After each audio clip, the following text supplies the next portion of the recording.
खैरा सिमुलिया निर्वाचन मंडली रे लोक मान सेवा करुले। आज खैरा सिमुलिया निर्वाचन मंडली समस्त मन में आज माननीय मुख्यमंत्री आघात देते जहाँ साधारण कर्मी मैंने केवे भी ग्रहण कर पारि ना जहाँ केवे ए बाबद प्रार्थी चयन कले कौन असुविधा ना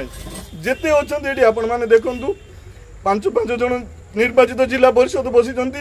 पाखापाखि 60-70 सरपंच समिति ब्लॉक सभापति छात्र सभापति युव सभापति जो मैंने भी अच्छा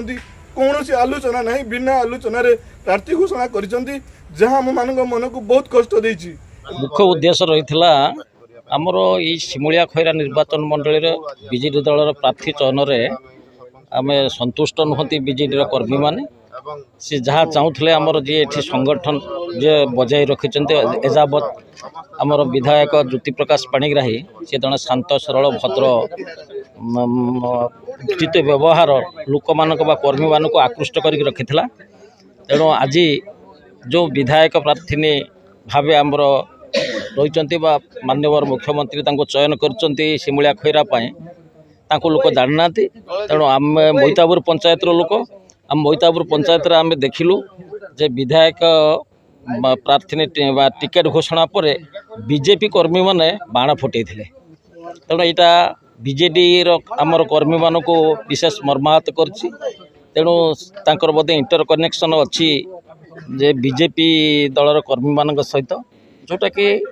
आमर बीजेडी दलर कर्मी माने भोटर माने असंतुष्ट तेणु ये जो विधायक प्रार्थी भाव जी जहाँ को चयन करा जायछि तेणु तांको प्रति कर्मी माने बा सिमुलिया खैरार कर्मी माने आमर बीजेडी कर्मकर्ता माने असंतुष्ट अच्छी तेणु आम मुख्यमंत्री को आपण मान माध्यम जन देवा चाहूँ यार पुनर्विचार करंतु जे विधायक प्रार्थी भाव में से ज्योति प्रकाश पाणिग्राही को से सपक्ष पुणी मत दिंतु एवं विधायक प्रार्थी भाव मनोनीत करूँ। पाखे आउ जड़े सरपंच अच्छा जे डुंगरा सरपंच अच्छा आम अधिक आलोचना करवा ये जो सांबादिक सम्मेलन आयोजन करा कौन मुख्य कारण कौन? मुख्य कारण जो शनिवार आमर प्रार्थी घोषणा है सुभाषिनी साहू बोली आम आगुरी केवे देखिनु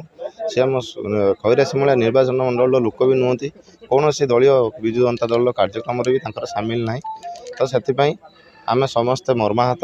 जे केमी सब जिनस है कौ आधार टिकेट बंटा है आम से सांबादिक सम्मेलन डाकी जो टिकट काटिबार कौन रही कारण कौन रही कौ आधार काटी आम तो जानू सर्व रिपोर्ट कौन मुझे जानी तो तेणु करी आम मत आमको लगुच कि माननीय मुख्यमंत्री अगोचर भी कटा जाइए टिकेट। अच्छा जदि माननीय मुख्यमंत्री जदि आपण कथा को न शुणती ताले कौन पदक्षेप माननीय मुख्यमंत्री जदि आम कथा को न शुणती आम 37 गोटी खैरार और 22 गोटी पंचायत सिमुलियार 59 गोटी पंचायत निर्वाचित प्रतिनिधि समूह इस्तीफा दबू विजु जनता दल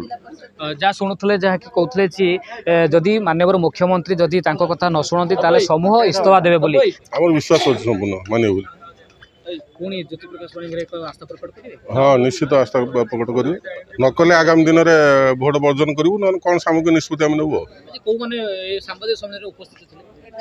आम पूरा सिमुलिया खैरार समस्त सरपंच समिति आमर जिला परिषद आ